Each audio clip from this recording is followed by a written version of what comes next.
Hi, I'm James and welcome back to the Siren YouTube channel. In this video we'll be having a look at my table saw and doing an in-depth review. Stay tuned.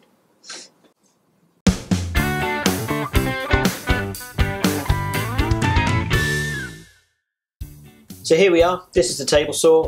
I've had this for about 9 months now. I picked it up second hand off of Gumtree in the UK. For about £120, so not a lot of money at all really. It's, as I say, Ryobi ETS-1825. It's a 1.8 kilowatts table saw. So I really wanted to go over what I do like about this saw and what I don't like. So we'll start with the don'ts first because that's always the easiest. The main thing I don't like about this table saw is the rip fence. Not the rip fence itself, but the way it locks to the table saw. It never locks square, which is obviously an issue. And it takes a lot of time to set up a cut to be parallel, which is not good for anyone. Time is money, like with everything. So that is the main issue with this saw. Moving on to the mitre slot. Again with this there is some play, like with many table saws. You can hear that, there's a bit of wiggle there. I find it doesn't affect it too much. I've kind of got used to where I need to hold it to get it not to flex as I make a cut. So with practice you do get used to it. So just out of shot, which I'll show you in a minute, you'll notice I have the blade guard removed from this saw. I know that can be frowned upon, but there's a few reasons for that. The main reason being that I found it very cumbersome when trying to make a cut. Now actually I think in the case of this table saw it makes it more dangerous, because if I'm trying to force the piece through to get the guard to lift, then that's just asking for trouble. That's asking to stumble, trip and do some serious damage to yourself there. So I did remove that. Another issue is that the riving knife is higher than the blade. So that means that as it is, it does not allow concealed cuts or non-through cuts like rebates or anything like that. So to do a rebate cut I do actually have to remove the riving knife completely. Which is fine, but again it's time consuming. Now had I be keeping this saw long term, I would actually be modifying this riving knife. Because I don't use the blade guard, as explained, it's very cumbersome, so I would be trimming that down level or just under the very top of the blade. Another major negative for this saw is, I don't know if you can notice, but in the mitre slots there are 6 sets of these small plastic tabs. Now I'd really love to know what on earth possessed Ryobi to put these on there rather than having standard mitre slots, because it virtually renders it impossible for me to create any jigs for this saw, such as a cross-cut sled or anything like that. The more skilled out there could probably create some very small rebates along the runners of the jig so that it misses the tabs, but unfortunately I just haven't got the time to do that. So I'd really love to know why, because it offers nothing. It's a very strange decision. Another issue is when you raise the blade to the full height, and this does have a good depth of cut, but that's not much use because when the blade is at full height, it is anything but square. Down here it's square, up here not square. So you then get a tapered cut, which is useless, to be fair. So I don't tend to use it above this sort of height, so about there. So that does limit the depth of cut, although it's big on paper, this kind of height is unusable, so I can't resaw on here, which is a bit of a disadvantage there. But for general cutting, it's never an issue. For resawing, not good. One great thing about this saw is the power. I've never had any trouble cutting through hardwoods or anything on this saw. It just eats through everything I throw at it so far, which is plus. And for that kind of power, I'm surprised at how quiet it really is. It's not an induction motor, so it's not going to be whisper quiet, but for what it is, I'm quite impressed with the noise level. I find unless I'm making cuts for an extended period of time, I really don't need to wear ear defenders, which makes things a lot more comfortable. So down here we've got the blade height adjustment and the blade angle adjustment. There's a bevel of 45 degrees, as with most saws, and the adjustment wheel is a little bit sticky, but it does get there. It's not the smoothest, but it's not the worst I've felt either, so not too bad. Over here we've got your stop and start button, which has the lift up cover. Can be quite fiddly, as you can see, but at least you have the stop start and the overall emergency stop, which is really nice, because as soon as you've done the cut and it's through the blade, you can quickly hit that and it's nice and fast and convenient, so that's a plus point. So this saw comes on a folding and portable base, so the whole saw will actually fold down to a manageable size. I managed to get it in the boot of a Ford Focus with the seats down, so it's not huge.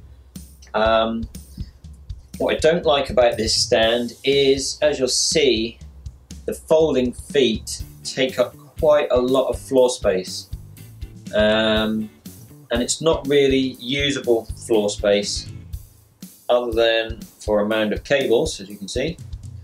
But it's not usable in the sense I can't really get a dust extractor under there or anything that I could find useful on a day-to-day basis.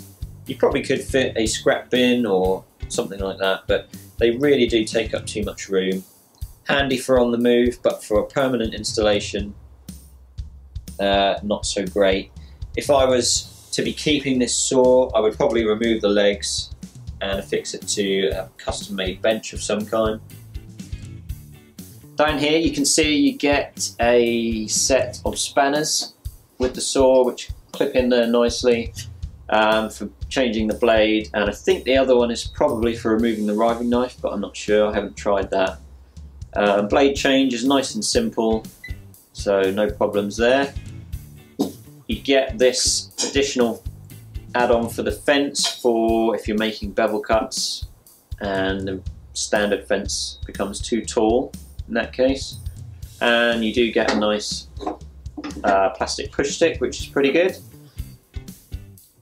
Here is the locking mechanism for when you've put the saw up, so that just ensures that there's no accidents there, it doesn't come crashing down on top of your toes, which is not good.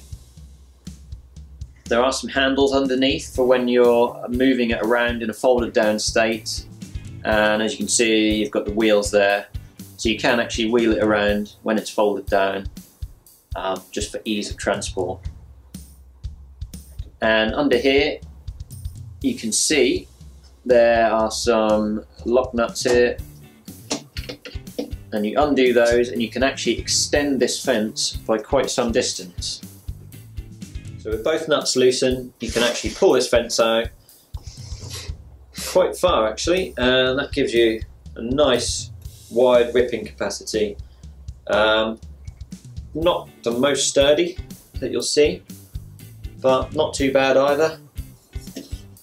So that's a very handy feature, which is definitely a bonus over some of the smaller saws on the market that don't do this. And you can just then tighten that up again. And there's also an outfeed extension of sorts at the back. It doesn't come out very far, so I never tend to use it. Down here is the dust port adapter that you saw me make in the previous video. Really liking this. It's speeded the process up so much, and because it's such a nice airtight seal, it's actually improved dust extraction quite a lot as well, so that is a bonus. The top of this saw is constructed from a grey plastic. It's nice and strong. It's actually very flat, which I'm surprised about, and again, that's probably more because it's designed as a portable saw, so that offers a massive weight saving. So, work pieces glide nice and smoothly across this. You can see marks across it from use, but never had any trouble with pieces binding.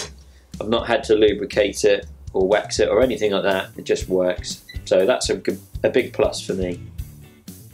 Okay, so we've had a look around the saw. Now let's see how it cuts. But first, as always, let's put our eyes on. I need these to live. Okay, so first what I'll do is I'll show you what I have to go through to check each cut is square. So I'll just move the miter gauge out of the way and bring the fence in.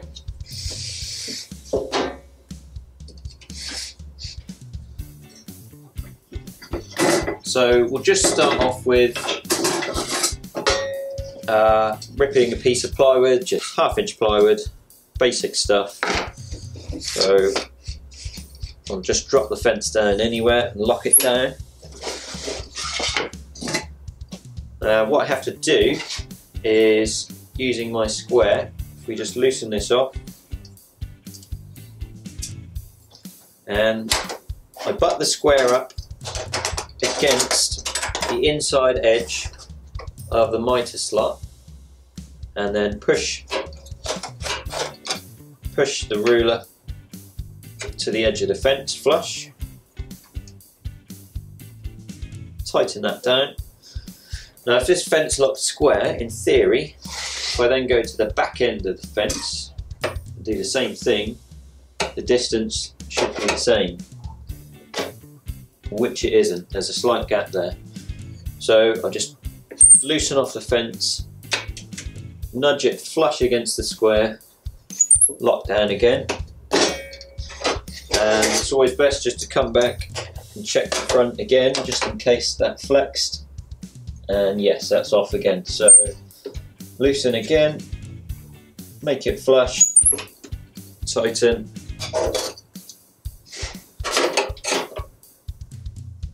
check again, and you can see that is out again. So I think we're there now. So we've now got equal distance front and back, so now that's square in theory. So as you'll see, once you do have the fence locked down and set straight and square, this is absolutely solid as a rock. It moves this whole saw more than the fence. So that is never going to flex when you're making a cut. So once you have that set, you can make repeated cuts without any issue, which is brilliant. So I kind of got a love-hate relationship with this fence. Once it's there, it's excellent, but getting it there is a challenge. So that's fine, but imagine having to do that for every single cut you make, so that's very time consuming.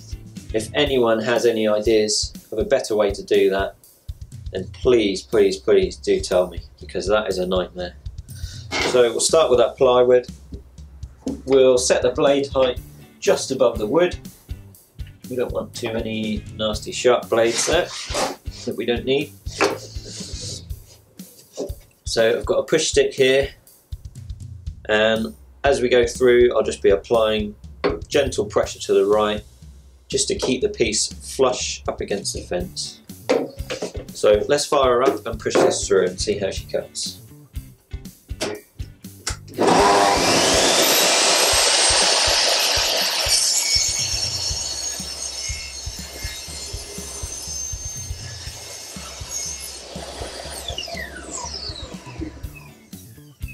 Always wait for the blade to come to a complete stop. and that's not too bad. This isn't the newest blade at all, this is quite an old blade, and it's still cut reasonably cleanly. There's very little tear out. The only tear out is what you'd normally expect from plywood anyway, because of the nature of it. So that's pretty good. So now we'll just take just an average piece of soft whitewood, just standard. We'll bring this fence in, lock that down. I won't check it this time because it's just for reference. I'll just clear my push stick there. Okay, so let's see how she does on whitewood.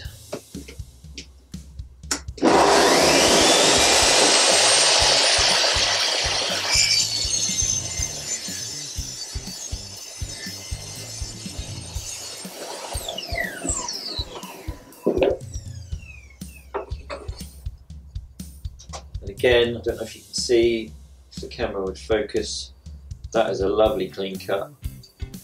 No tear out at all there. It's pretty good. Here I've just got an old piece of scrap coat stand. Looks to be a redwood of some kind. Certainly more dense than the whitewood, so let's see how it cuts. I'll just move the fence because I don't want to waste too much of this. So it might come in handy for something.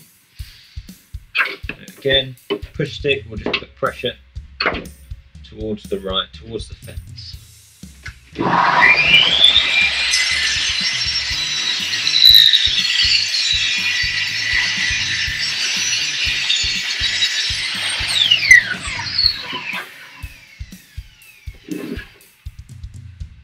And again, that is a lovely clean cut.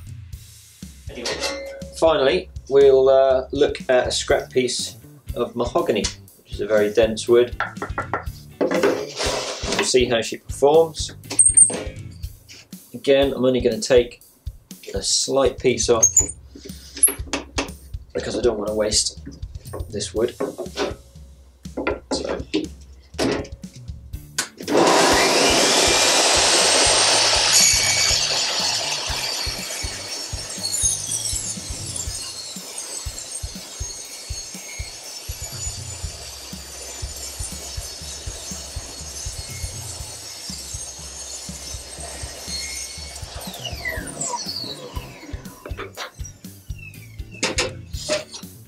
So that's on a piece of hardwood. We've got zero tear out, no blade burn at all. Went through nice and smooth. That's excellent. So I hope you found this review helpful. One thing I did note is when I was looking at this table saw, there was practically no reviews online that I could find. So hopefully, if someone's looking at the same model, this might help them out. To make the decision whether this is the right saw for them. In my opinion, I feel it's more suited as a heavy-duty site saw rather than a permanent fixture in a workshop.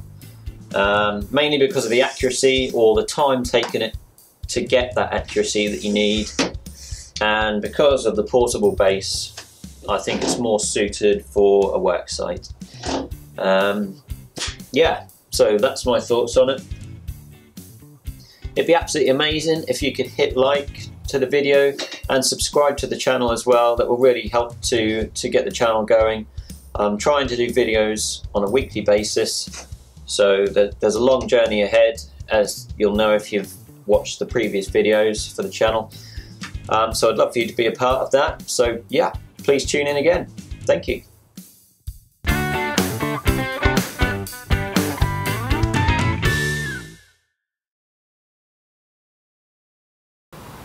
A great thing about this saw is, for not a huge saw, it is actually very powerful. And the Siren Mascot does not approve.